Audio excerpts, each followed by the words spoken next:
tudo bem? Professor Milton com vocês para perguntar: você quer saber quais são os equivalentes à teoria dos 4 elementos de Aristóteles para o mundo, para a matéria, para o existente? Terra, fogo, ar e água. Aristóteles e a filosofia antiga pensava nisso. Você quer saber como é que as provas estão perguntando hoje? Qual é a referência disso hoje em dia?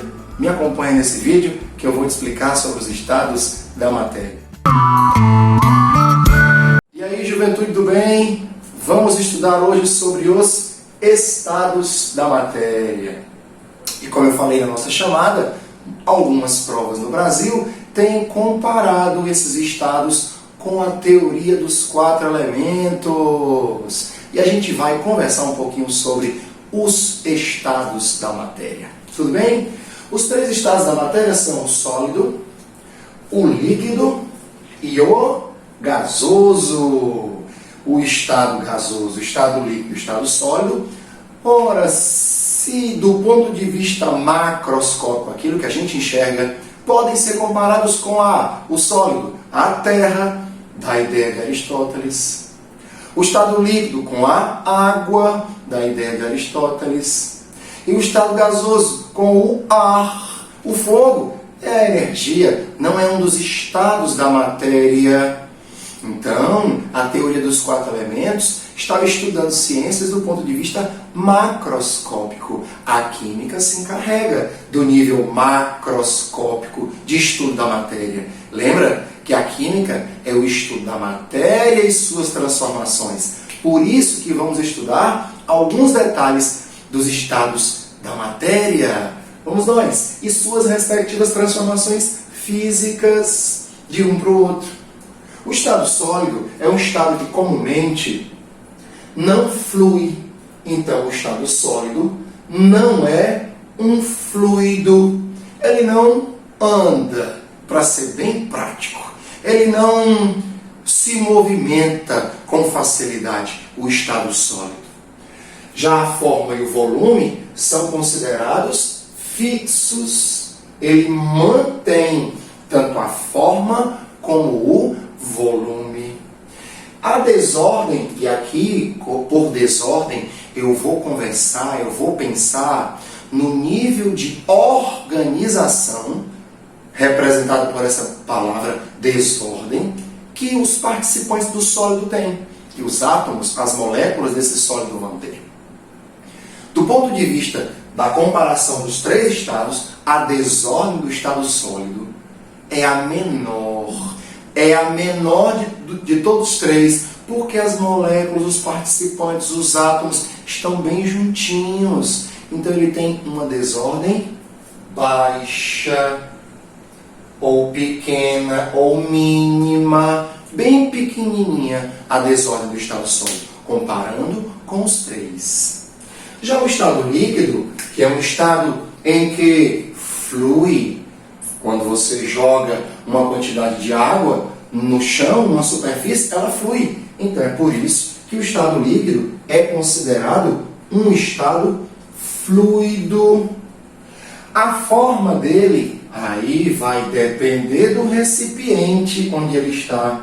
Então, se ali no estado sólido a forma e o volume eram fixos, aqui a forma do estado líquido é variável.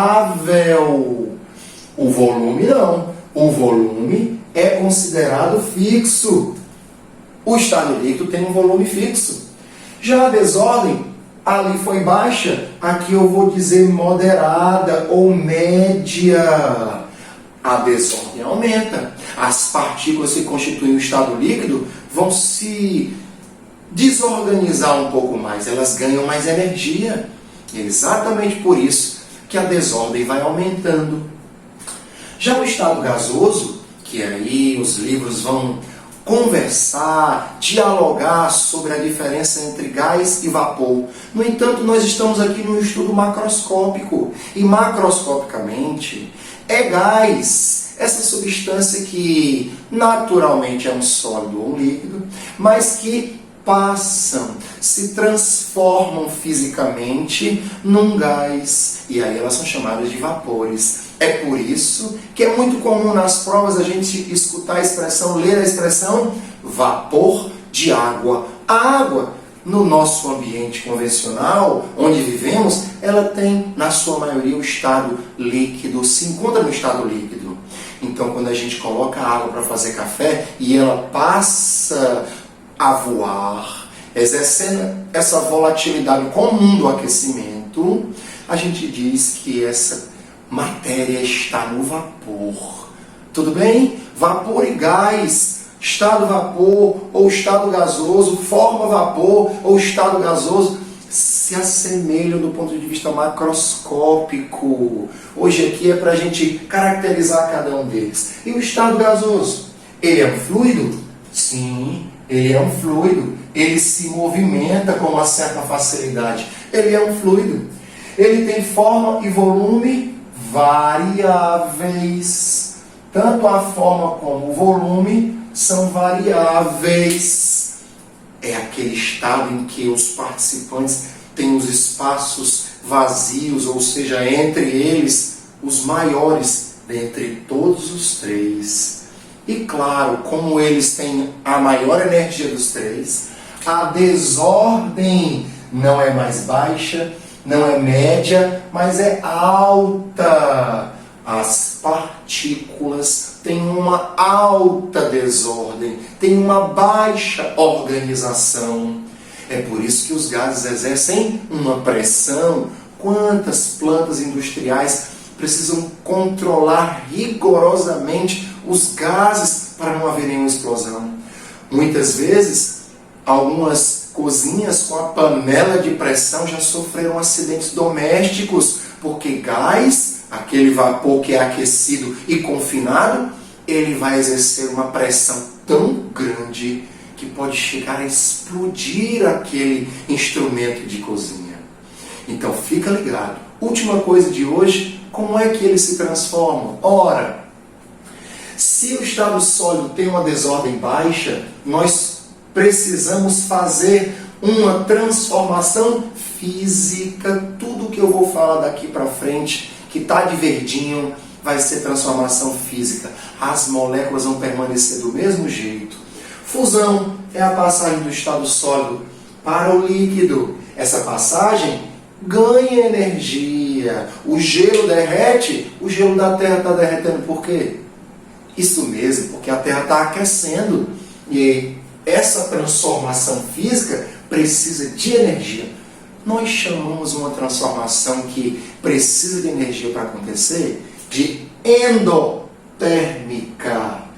É aquela transformação que a energia entra para ela acontecer. Daqui para cá, a transformação é endotérmica. A fusão é um processo endotérmico.